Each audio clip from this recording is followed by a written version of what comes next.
So we just got some amazing new info on human NPCs from the Indie Stone and the very much far away Build 43 that is set to introduce dynamic NPCs to our game. And I know most of us are truly anticipating this specific update more than anything. And guys, I can't begin to describe to you how ambitious Indie Stone is trying to be with this NPC update.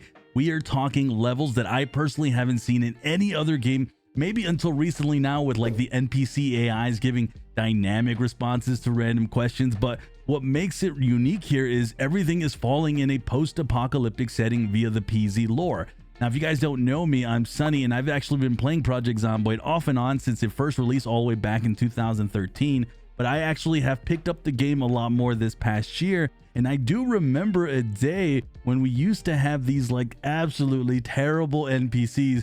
But back then you can tell kind of like what the goal of what Indie Stone was trying to accomplish, being able to team up with NPCs or them telling you a little story of some chaotic events that have happened to them since the outbreak. Credit to the YouTuber Crazy FYI for the footage, but this was NPCs back in the day, and it's always been the ultimate goal of this game to have these crazy elaborate NPCs running around. Now, before I give you guys the new info, I'm going to try my best to summarize what Indie Stone is trying to accomplish in future builds, more specifically the human NPC update, and that is, put it simply, they want to create an entire group of non-playable characters who not only lived in Knox Country, Kentucky with a set of professions, traits, and skills, but they also have full families, and we're talking grandparents all the way down to kids as young as 16. And I'll go ahead and put alongside what Indie Stone devs have said some time ago as I'm talking. And for example, guys, if you play single player, this big group will spawn around you when you start a new game as in NPCs, and they're all going to have stories right up until the outbreak happens. And then right as you spawn in, each household in the game probably has had a family in it, but it will be random as to who lived or what lived based on the stories that get conjured up. So like I said earlier, grandparents maybe died of old age already, or their kids met up with another set of kids from another family and they had families of their own, and now they have their own kids. But when the breakout happens, there will be a random set of events that is happening around you where maybe one of the kids in the families got bit or something and is trying now to take a loved one to the hospital. Keep in mind, these examples I'm giving are ones that were actually given by Indie Stone themselves, and NPCs' behaviors might be tailored to what their professions were or their skills or their traits. Maybe one of them was a doctor and tries to perform aid right then and there instead of taking them to the local hospital. Now, you as the player might even run into this scenario happening live in your game. You could completely interrupt this action by being present instead of it happening somewhere else in the world while you're trying to stay alive yourself. There's apparently going to be tons of little stories like this littered throughout your playthrough. And imagine if you're starting in Rosewood and then maybe months later you head on over to Louisville, there's going to be tons of stories that had happened all these months while you were away staying alive. And now you will run into survivors who are held up as the last remnants and are maybe grizzled vets, and they're ready to kill you because they've seen so much horror and are just distrustful. This is all stuff that Indie Stone is trying to accomplish, and it might explain why it's also taking such a long time to see this big update. Personally, I haven't played anything with dynamic AI like this since those like Lord of the Rings games with like Shadow of War and Shadow of Mordor, where orcs, maybe you lost in a fight against an orc and then they retell the story of your past battles and even be specific about what happened in that battle. That's kind of the exact example that I think is going to be happening here in Project ZOMBOID, where you can be part of their story, good or bad, maybe depending on the actions you decide to take. Maybe you decide to recruit them, or you decide to just kill them and take their stuff, and maybe one survived out of that whole ordeal and they're going to come back for revenge. That's an example I just made up there, but from all the research that I've been doing, that seems like exactly what they're trying to accomplish. Now, I'll go deeper into Build 43 and beyond in a future video because, guys, there's a lot more juicy stuff, but let's touch on the new information. Now, Chris Simpson, managing director at Indie Stone, he dropped another set of eye-opening tweets on NPCs, and this was just a few days ago, and he mentions almost how detailed they're trying to be. For example, he says he's going through the entire town of Muldra, finding every location that has jobs associated with them, and he's doing this to assign citizens with specific jobs of the local town. This also means that the houses locally will have the lore of the characters that were in them and have the relevant set of items. So maybe someone working at Spiffos, you'll find them somewhere out in the world, and then maybe you'll find their house and you'll see more Spiffo uniforms somewhere in the laundromat being cleaned. Who knows? He goes on to say the map itself obviously won't be procedurally generated, but the people will be. Remember the story I gave you guys earlier? I think that could happen here. Then he mentions the houses you loot have a specific family in it, with parents, jobs, a vehicle, friends, and events that have happened before the game even kicked off. You might run into a set of those people out in your playthrough with all these family connections and ties together. And ultimately, this is basically the framework at which IndieStone is working on with all these NPCs having a set of behaviors and goals, and their dialogue should represent all of that. And Chris mentions that storylets based on characters' pre-apocalypse life and connections will be a thing. And finally, he goes on to mention the hope is that this will affect things like the house interiors, plus having environmental storytelling. The annotated maps will help, of course, bring more stories to life, and the hope is to get all of this in build 43 as much as they can. And boy, that really seems ambitious. He even says they still have more things that they're holding off from telling us, and he brought up the example as well of Dwarf Fortress world building as an example of maybe how some of this will look in game, which I have to say I haven't played that game myself, but in a previous article they also mentioned RimWorld style, and a game that I am familiar with that they've also mentioned is kind of like the dynamic stories in Crusader Kings, where random people like try to sleep with you to gain favor, or random people try to kill you out of nowhere. I've actually put hundreds of hours into that game, so it definitely gives me an idea, and it can give you an idea of what they're trying to accomplish. One thing that surprised me was they want to put everything in build 43, like as much of this NPC stuff as they can. And if you look at what is admittedly now an old timeline, this was actually shown early 2022, they have build 43 NPC stage 1, then there's a future build 45 with stage 2, and I wonder if the stuff they're keeping close to the chest is part of that build 45. Either way, that's two big NPC builds still slated for future updates. Now, I don't know about you guys, but the more that I hear about this NPC update, even though it's still so far away,